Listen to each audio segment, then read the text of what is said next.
Chapter 3. Now the serpent was more subtle than any beast of the field which the Lord God had made. And he said unto the woman, Yea, hath God said, Ye shall not eat of every tree of the garden?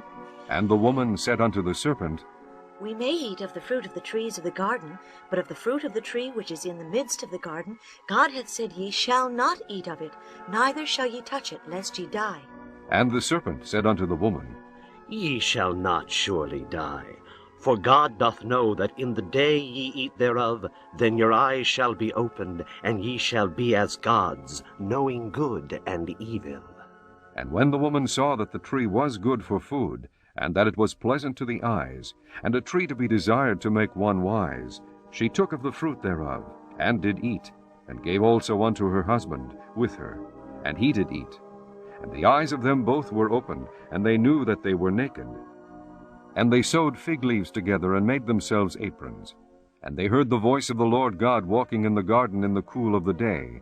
And Adam and his wife hid themselves from the presence of the Lord God amongst the trees of the garden.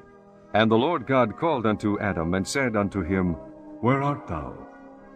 And he said, I heard thy voice in the garden, and I was afraid, because I was naked, and I hid myself.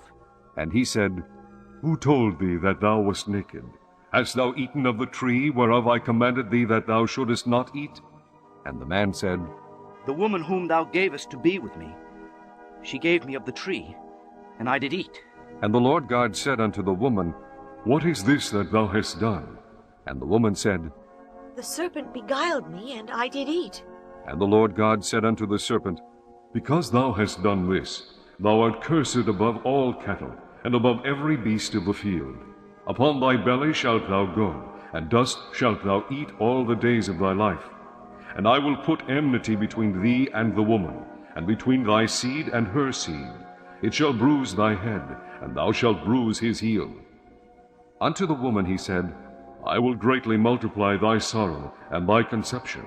In sorrow thou shalt bring forth children, and thy desire shall be to thy husband, and he shall rule over thee.